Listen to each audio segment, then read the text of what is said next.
Welcome back all the students of class 10. Today we are going to start our fourth chapter, that's name is agriculture. This is very important chapter. So let's start with paragraph wise discussion. India is an agriculturally important country. Two-thirds of its population is engaged in agricultural activities. Agriculture is a primary activity which produces most of the food that we consume. Besides food grains, it also produces raw material for various industries. बच्चों, India पूरे world में, ठीक है, अगर हम India की बात करें तो इंडिया एक ऐसा कंट्री है जहाँ पे मैक्सिमम पॉपुलेशन एग्रीकल्चर पर ही बेस है, यानी कि उनका जो इकोनॉमिक का सोर्स है वो एग्रीकल्चर ही है। इसीलिए इंडिया में एग्रीकल्चर को बहुत ही ज़्यादा महत्व दिया गया है और इंडिया को एग्रीकल्चरली इम्पोर्टेंट कंट्री भी कहा गया है। हम बात करें टोटल पॉपुलेशन की तो लगभग 2/3 पॉपुलेशन इंडिया का इस एग्रीकल्चर एक्टिविटी में इंगेज हैं, यानी कि काम करते हैं एग्रीकल्चर का। और एग्रीकल्चर जो एक्टिविटी है यह सारे एक्टिविटी में प्राइमरी प्रथम इसका स्थान है। क्योंकि अगर हम एग्रीकल्चर नहीं करेंगे तो फूड ग्रेन्स कहाँ से मिलेगा और हम कैसे ज़िंदा रहेंगे। इसीलिए एग्रीकल्चर को प्राइमरी एक्टिविटी कहा गया है। विच प्रोड्यूस और एग्रीकल्चर के द्वारा ही हम प्रोड्यूस करते हैं अपने भोजन के अत्यधिक जितने भी हमारे भोजन में जो प्लांट बेस्ड फूड आइटम हैं उनको प्रोड्यूस करते हैं और उन्हें हम खाते हैं, ठीक है, अपने भोजन में शामिल करते हैं। इसके अलावे अगर हम बात करें कि फूड ग्रेन्स के अलावे भी जो एग्रीकल्चर के द्वारा कुछ रॉ मटेरियल प्रोड्यूस किया जाता है जो डिफरेंट इंडस्ट्रीज़ के लिए इम्पोर्टेंस होते हैं, ठीक है। तो नीचे क्वेश्चन दिया गया है, can you name some industries based on agriculture raw material. क्या आप बता सकते हैं कुछ ऐसे इंडस्ट्री बेस रॉ मटेरियल के नाम जो एग्रीकल्चर के द्वारा प्राप्त किया जाता है। तो आप देख लीजिए इसमें क्या होगा, कॉफ़ी, टी, स्पाइस, है ना। इसके अलावा आज के समय में पोटैटोज, कॉर्न, ये सभी इंडस्ट्रीज बेस्ड प्रोडक्ट के रूप में जाने जा रहे हैं एग्रीकल्चर के द्वारा, और ये अब कैश क्रॉप के रूप में भी जाने जाते हैं, ठीक है। टाइप्स ऑफ फार्मिंग की बात करें, agriculture is an age old economic activity in our country. Over these years, cultivation methods have changed significantly depending upon the characteristics of physical environment, technological know-how and socio-cultural practices. Farming varies from subsistence and commercial type. At present, in different part of India, the following farming system are practiced. बच्चों, ये जो types of farming है, अगर हम farming की बात करें तो ये इंडिया में हमारा ओल्ड एज से ही चला आ रहा है। दैट मीन्स जब से इंसान एग्रीकल्चर कल्टीवेशन करने का एक्टिविटी सीखा था तभी से हमारे इंडिया में एग्रीकल्चर का प्रोसेस कंटिन्यू होते आ रहा है। लेकिन आज के समय में बदलते परिवेश में जिसमें हम साइंटिफिक डेवलपमेंट किए हैं, तो इसके अकॉर्डिंग टेक्नोलॉजी, इन्वायरमेंट, सॉइल के टाइप, हमारा सोशियो कल्चरल एक्टिविटीज़, इन सभी को ध्यान में रखते हुए पार्टिकुलर रीजन में, पार्टिकुलर स्टेट्स में पार्टिकुलर क्रॉप्स का फार्मिंग किया जाता है। साथ ही साथ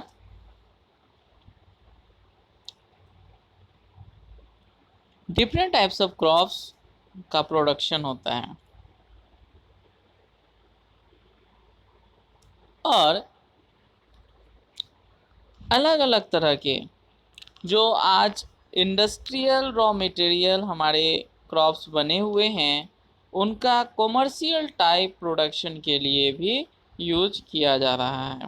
ठीक है, अगर हम आज की बात करें हमारे इंडिया के बारे में तो हमारे इंडिया में जितने भी स्टेट्स हैं उन स्टेट्स में जितने भी डिस्ट्रिक्ट्स हैं लगभग ऑलमोस्ट सभी जगह कुछ न कुछ डिफरेंट टाइप से एग्रीकल्चर किया जाता है। इसके पीछे वहाँ का फिज़िकल इन्वायरमेंट होता है कि वहाँ पे नदी है या नहीं, पहाड़ है, सॉइल है ना, उसका फिज़िकल इन्वायरमेंट कैसा है उस रीजन का, वहाँ पे कौन सी टेक्नोलॉजी इजीली फार्मर्स को मिल जाता है ना। तो उन सभी का यूज करके अलग अलग रीजन में अलग अलग टाइप से हमारे इंडिया में फार्मिंग किया जा रहा है। ठीक, नेक्स्ट है primitive subsistence farming. Primitive subsistence farming के बारे में हम लोग जानेंगे। This type of farming is still practiced in few pockets of India. Primitive subsistence agriculture is practiced on small patches of land with the help of primitive tools like hoe, dao, digging stick, family और communities labour. देखो बच्चों, ये जो primitive subsistence farming है that means पुराने परंपरा के हिसाब से जो खेती बाड़ी की जाती है, आज हमारे इंडिया में यह पुराना जो तरीका था एग्रीकल्चर का वो सिमट गया। अब इस तरह की एग्रीकल्चर हमारे भारत के कुछ ही हिस्सों में देखने को मिलता है, जो अगर हम मैप के द्वारा समझेंगे तो वह पता चलेगा एक डार्क स्पॉट की तरह, कि वह एक पैच, एक धब्बा की तरह हमको पता चलेगा। ठीक है, कहने का मतलब हुआ कि यह इतना इसका यूज अब कम हो गया है। क्यों कम हो गया? क्योंकि इसमें क्या होता है कि हमें मेहनत अधिक करना पड़ता है और प्रोडक्शन कम आता है। इसी के लिए अब धीरे धीरे इस प्रिमिटिव सबसिस्टेंस फार्मिंग को लोग क्या करते जा रहे हैं, छोड़ते जा रहे हैं। ठीक है, क्यों? क्योंकि इसमें घर के पूरे फैमिली लग जाते हैं, लेबर के द्वारा काम किया जाता है, कुदाल खुरपी के द्वारा किया जाता है। ठीक है, जिसमें बहुत सारा परेशानी आता है, मेहनत बहुत अधिक होता है और प्रोडक्शन कम होता है, जिस वजह से लोगों का इंटरेस्ट भी अब बहुत कम होता चला गया है इसके प्रति। This type of farming depends upon monsoon, natural fertility of the soil and suitability of other environment condition to the crops grown। और बच्चों, यह जो फार्मिंग का टाइप्स है यह मेनली मानसून पे डिपेंड करता है। अगर मानसून हुआ तो आपका फसल अच्छा होगा, अगर मानसून नहीं हुआ तो समझिए कि आप लॉस में चले गए, आपका क्रॉप अच्छे से ग्रो अप नहीं करेगा और आपको लॉस हो जाएगा। साथ ही साथ वहाँ पे जो नेचुरली जो सॉइल की फर्टिलिटी है या फिर जो मैनर का यूज किया जाता है बस उतना ही, उससे अधिक दूसरे फर्टिलाइजर्स का यूज नहीं किया जाता है। यह एग्रीकल्चर पूरी तरह से वहाँ के इन्वायरमेंटल कंडीशन के ऊपर ही डिपेंड करता है। अगर इन्वायरमेंट वहाँ का अच्छा है, सॉइल फर्टिल है, ठीक है, और मानसून अच्छा है तो क्रॉप्स अच्छी तरह से ग्रोइंग करेंगे। लेकिन ऐसा नहीं है तो समझ लीजिए कि आपको किसी भी तरह का प्रोडक्शन नहीं होने जा रहा है। ठीक है, नेक्स्ट हम बात करते हैं it is A slash and burn agriculture. Farmers clear a patch of land and produce cereals, and other food crops to sustain their family. When the soil fertility decreases, the farmers shift and clear a fresh patch of land for cultivation. This type of shifting allows nature to relation the fertility of the soil through natural process. Land productivity in this type of agriculture is low as the farmer does not use fertilizer and other modern input. It is known by different name in different part of the country. बच्चों, जैसे कि हम पढ़ रहे थे इस primitive subsistence farming में क्या होता है कि जब हम यानी कि जब फार्मर एग्रीकल्चर कर रहे होते हैं तो वह उस लैंड का उस ज़मीन पे तभी तक फार्मिंग करते हैं जब तक वह फर्टाइल होता है और क्रॉप्स का अच्छा प्रोडक्शन करता है। लेकिन जैसे ही उस लैंड की उस ज़मीन की फर्टिलिटी डिक्रीज़ होने लगती है, फार्मर्स वहाँ से शिफ्ट कर जाते हैं और वहाँ पे जो भी एग्रीकल्चर वेस्ट होता है उसमें वो आग लगा देते हैं, जो राख के रूप में ऐश के रूप में कन्वर्ट हो जाता है और धीरे धीरे धीरे धीरे बाद में ह्यूमस के रूप में भी चेंज हो जाता है और मिट्टी की फर्टिलिटी आफ्टर सम ईयर कुछ वर्षों के बाद फिर से वह क्या होता है फर्टाइल होने लगता है। तब तक फार्मर्स वहाँ पे एग्रीकल्चर नहीं करते हैं। फार्मर्स उस रीजन को छोड़कर किसी दूसरे प्लेस पे चले जाते हैं जहाँ पे फिर से नए लैंड का वो क्या करते हैं एग्रीकल्चर के लिए यूज करते हैं और वहाँ भी वो तभी तक एग्रीकल्चर का एक्टिविटी करते हैं जब तक वहाँ की सॉइल फर्टाइल होती है। और जैसे ही वहाँ के सॉइल की भी फर्टिलिटी डिक्रीज हो जाती है वैसे ही वे वहाँ से भी शिफ्ट कर जाते हैं और वहाँ के सॉइल को वैसे ही छोड़ देते हैं। ये फार्मर्स सॉइल की फर्टिलिटी को इंक्रीज करने के लिए आज के समय में बने किसी भी तरह के फर्टिलाइजर्स का यूज़ नहीं करते हैं। साथ ही साथ किसी भी तरह के जो हमारा टेक्निकल इंस्ट्रूमेंट है उन सभी का यूज नहीं करते हैं।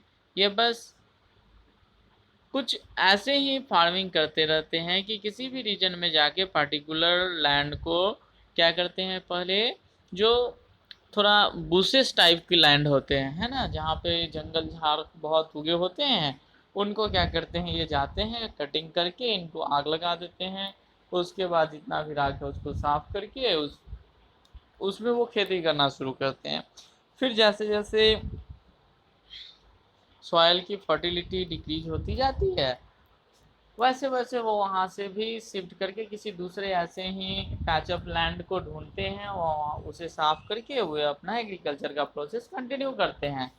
वे यह नहीं सोचते हैं कि इस सॉइल की फर्टिलिटी को हम इंक्रीज करें। क्यों? क्योंकि वो जिस रीजन में रहते हैं वहाँ पे ऐसे लैंड की कमी नहीं होती है जिस वजह से वो कभी इस बारे में सोचे ही नहीं हैं। ठीक है, उनको इजीली न्यू लैंड मिल जाता है एग्रीकल्चर करने के लिए। तो बच्चों इस तरह की जो फार्मिंग है जिसमें फार्मर्स हमेशा क्या करते हैं दूसरे न्यू एरियाज़ में शिफ्ट कर जाते हैं। तो इस तरह के एग्रीकल्चर को हमारे इंडिया के डिफरेंट पार्ट में डिफरेंट नेम से जाना जाता है। देखते हैं आगे क्या कर रहा है। Can you name some such type of farming? क्या आप बता सकते हैं इस तरह के फार्मिंग के नाम? तो चलिए नीचे दिया हुआ है हम लोग जान लेते हैं।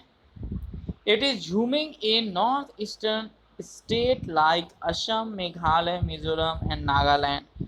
बच्चों इस तरह की जो फार्मिंग है इसे नॉर्थ ईस्टर्न स्टेट में जैसे असम, मेघालय, मिजोरम और नागालैंड जैसे स्टेट है, यहाँ पे झूमिंग फार्मिंग के नाम से जाना जाता है। नेक्स्ट है Pamlou in Manipur, Deepa in Bastar district of Chhattisgarh and in Andaman and Nicobar island. ठीक है बच्चों, तो नेक्स्ट टॉपिक झूमिंग है, इसे हम लोग क्लियर कर ही लेते हैं। The slash of burn agriculture is known as milpa in Mexico and central America. देखिए बच्चों, अगर हम दूसरे कंट्रीज की बात करें तो इस तरह के जो प्रैक्टिस ऑफ एग्रीकल्चर है, अमेरिका में इसे मिल्पा के नाम से जाना जाता है, मैक्सिको और सेंट्रल अमेरिका में कोनुको in Venezuela, roca in Brazil, masole in Central Africa, ladang in Indonesia, ray in Vietnam. In India, this primitive form of cultivation is called beaver or dahiya. In Madhya Pradesh, Podu और पेंडा। इन आंध्र प्रदेश, पामा दाबी और common और ब्रिंगा इन ओडिशा, कुमारी in western Ghat, Warli और Waltre in south eastern Rajasthan, Khil in the Himalayan belt, Kuruba in Jharkhand and jhuming in the north east region. बच्चों, ये जितने भी जो नेम है डिफरेंट स्टेट्स वाइज, ठीक है, झूमिंग फार्मिंग का, ये आपको याद होना चाहिए। एग्जाम में इससे 1 क्वेश्चन आते हैं, आप इसे ज़रूर याद करेंगे। ठीक है, आई होप आपको समझ में आया होगा। आप इसे 1 टाइम खुद से पढ़ेंगे और समझने की कोशिश करेंगे। कोई भी प्रॉब्लम हो आप मुझे मैसेज कर सकते हैं। Thank you.